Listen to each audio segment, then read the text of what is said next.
আসসালামু আলাইকুম। কেমন আছেন সবাই? আশা করছি সবাই খুব ভালো আছেন, সুস্থ আছেন এবং নিরাপদে আছেন। আলহামদুলিল্লাহ আমরাও সবাই ভালো আছি। বৃষ্টির দিনে নতুন আরেকটা ব্লগ ভিডিও নিয়ে চলে এলাম। তো কয়েকদিন ধরে একটানা বৃষ্টি হচ্ছে, আর এই বৃষ্টির দিনে খিচুড়ি গরুর মাংস রান্না করব না তা তো হয় না। তাছাড়া গরুর মাংস আর খিচুড়ি আমাদের বাসার সবারই খুবই পছন্দের একটা খাবার। আর এই খাবারটা তো আমার মাঝে মাঝেই রান্না করতে হয়, বিশেষ কোনো আসলেও দিন ছাড়াই আমি এই খিচুড়ি গরুর মাংসটা রান্না করি। আর এই বৃষ্টির দিনে খিচুড়ি গরুর মাংস রান্না করব না তা তো হয় না। তাই তো এই বৃষ্টির দিনে আজকে দুপুরে আমি খিচুড়ি আর গরুর মাংস রান্না করছি। তো আজকেও আমি গরুর মাংসটা হাতে মেখে বসিয়ে দেব। তো গরুর মাংসটা সবসময় হাতে মেখে বসালে আমার কাছে বেশি ভালো মনে হয়, এতে সহজ হয় আবার খেতেও মজা। তো মশলা দিয়ে মাংসটা মেখে চুলায় বসিয়ে দিয়েছি। তো একটানা তো কয়েকদিন ধরে বৃষ্টি হচ্ছে, এই বৃষ্টির দিনে ঘরে বসে মজার মজার খাবার খেতে সবারই কাছেই খুব ভালো লাগে, কিন্তু বাহিরে কাজে বের হতে যাওয়াটাই অনেক কষ্টের। তারপরেও কাজে তো বের হতেই হবে। তো এখন আমি একটা আম কেটে খাবো, আর এই আমগুলো আমার ননাসের মেয়ের জামাই তো অনলাইনে অর্ডার করে এনেছিল, তো ভাগ্নি আমাদের জন্য আম পাঠিয়েছে। তো গতকালকে রাতে আমগুলো দিয়ে গেছে। তো এখন আমি একটা আম কেটে খাবো, আর দুপুরে রান্না বান্নাও তো বসিয়ে দিয়েছি চুলায়। আর এই যে কিছু পিঠা আমার ননাস দিয়েছে গ্রামের বাড়ি থেকে। তো ননাসের মেয়ের জামাই ঈদের পরে বাড়ি গিয়েছিল, তো সে বাড়ি থেকে আসার সময় এই পিঠাগুলো নিয়ে এসেছে, আমার ননাস বানিয়ে দিয়েছে। তো ননাসের মেয়ের বাসায় কিছু দিয়েছে আর আমাদের জন্য। তো এখন আমি এই পিঠাগুলো ব্যাগ থেকে বের করে রাখছি। এই পিঠাগুলো দেখে আমি কিন্তু খুব খুশি হয়েছি, আমার পছন্দের পিঠা।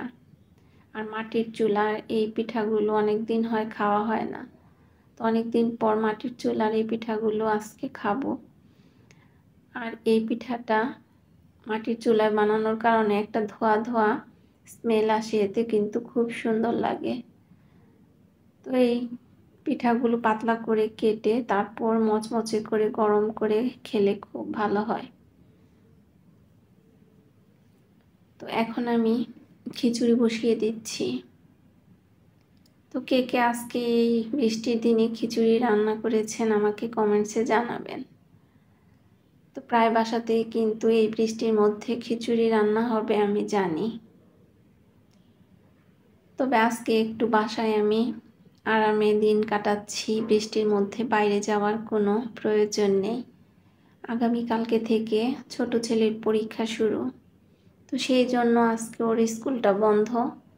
তো স্কুলটা বন্ধের কারণে আজকে আমি বাসায় আছি। স্কুল আসলেও ছুটি থাকলে ওই দিন আর কোনো টেনশন থাকে না, বাসায় রিল্যাক্সে কাজ করা যায়, তাড়াহুড়োর মধ্যে থাকতে হয় না। তো ভাবলাম যে আজকে আমি খিচুড়ি মাংসই রান্না করি। আর তাছাড়া ছেলেদের জন্য তো আলাদা করে খাবার রান্নাই করতে হয়, তো ভাবলাম যে সবার জন্যই রান্না করে নিই। তো আমি আসলে যেভাবে খিচুড়ি রান্না করি সেটাই আপনাদের সাথে শেয়ার করছি। আমি খিচুড়িতে খুব বেশি মশলা দিই না, খুবই অল্প পরিমাণে মশলা দিয়ে খিচুড়িটা রান্না করি, ঝরঝরে খিচুড়ি। আর খিচুড়ির মধ্যে ডাল দিলে আমার কাছে বেশ ভালো লাগে, কিন্তু আমার ছেলেরা ডাল দিলে সেই খিচুড়ি খেতে চায় না, তো এর জন্য আমি ডালটা দিই না। তো হঠাৎ কখনো দিই, সেটা আর ওরা খায় না। তো চালটা ভাজা ভাজা করে তার মধ্যে আমি গরম পানি দিয়ে দিলাম, তো তারপর দিয়ে দিলাম একটু লবণ। খুবই অল্প মশলায় ঝরঝরে খিচুড়ি রান্না করে নিচ্ছি। তো ঢাকনা দিয়ে ঢেকে দিয়েছিলাম। এখন এর মধ্যে আমি দিয়ে দিচ্ছি ফ্রোজেন করা মটরশুঁটি। তো মটরশুঁটিটা আমি কিন্তু আগে দেইনি, তো আগে দিলে মটরশুঁটির কালারটা একটু নষ্ট হয়ে যায়, দেখতে ভালো লাগে না, এর জন্য খিচুড়িটা যখন প্রায় হয়ে এসেছে তখন মটরশুঁটি দিয়ে দিলাম। আর মটরশুঁটিটা যেহেতু আগে থেকে হালকা করে আমি ভাপিয়ে তারপর ডিপ ফ্রিজে রেখে দিয়েছিলাম, এর জন্য সেদ্ধ হতেও খুব বেশি সময় লাগবে না। তো এই যে এইভাবে আমি মটরশুঁটি ফ্রোজেন করে রেখেছি। তো খিচুড়িটা আমি ভাপে বসিয়ে দিলাম, আর এদিক থেকে খিচুড়ি আর গরুর মাংস রান্নাটা কিন্তু পুরোপুরি হয়ে গেছে। তো এখন আমি ফ্রেশ হয়ে তারপর ছেলেদের নিয়ে দুপুরের খাবারটা খেয়ে নিয়েছি। তো খাওয়া দাওয়া শেষ করে আমি আপনাদের সাথে আজকে আর কয়েকটা নতুন বাটিকের 3 পিস শেয়ার করছি। তো এই ড্রেসগুলো নতুন নিয়ে এসেছি, আর এই গরমের মধ্যে এই ড্রেসগুলো কিন্তু বাসায় পরে খুব আরামদায়ক। আর এই কাপড়গুলো কিন্তু খুবই উন্নত মানের কটন কাপড়। তো আপনারা কিন্তু এগুলো একদম নিম্নমানের কাপড় ভাববেন না। যারা এই ড্রেসগুলো নেবেন হাতে পেয়েই বুঝবেন কতটা ভালো মানের কাপড়। আর আমি সবসময় চেষ্টা করি আপনাদের একটু ভালো জিনিস দেওয়ার। তো জামাটা দেখিয়ে দিলাম, এখন আমি এর ওড়নাটা দেখিয়ে দিচ্ছি। ওড়নাটা কিন্তু খুব বড়সড় একটা ওড়না, আর এর মধ্যে 3টা প্যাটার্নে এই বাটিকটা করা হয়েছে। চুনরি বাটিক, টাইডাই বাটিক আর শিবুরি বাটিক। তো 3টা বাটিক মিলিয়ে এই একটা 3 পিস বানানো হয়েছে। তো ড্রেসটা কিন্তু খুবই সুন্দর, যখন হাতে পাবেন তখনই বুঝবেন যে এর কাপড়টা কতটা ভালো। প্রথমে তো আমি ব্ল্যাক কালারটা দেখিয়ে দিলাম, আর এখন আমি দেখিয়ে দিচ্ছি ব্লু কালারেরটা। তো সবগুলো ড্রেস কিন্তু সেম প্যাটার্নে যাবে, ডিজাইন কিন্তু সবই এক, শুধু কালারটা অন্য। তো আপনাদের যদি এই ড্রেসগুলো কারো ভালো লাগে তাহলে স্ক্রিনে দেয়া নাম্বারে যোগাযোগ করে ইমো অথবা হোয়াটসঅ্যাপে অর্ডার কনফার্ম করলেই আপনার ড্রেসটা আপনারা পেয়ে যাবেন। তো অর্ডার করতে ইমো অথবা হোয়াটসঅ্যাপে আপনার নাম, ঠিকানা, ফোন নাম্বার দিয়ে আর ড্রেসের স্ক্রিনশটটা পাঠিয়ে দিলেই আপনার অর্ডারটা কনফার্ম হয়ে যাবে।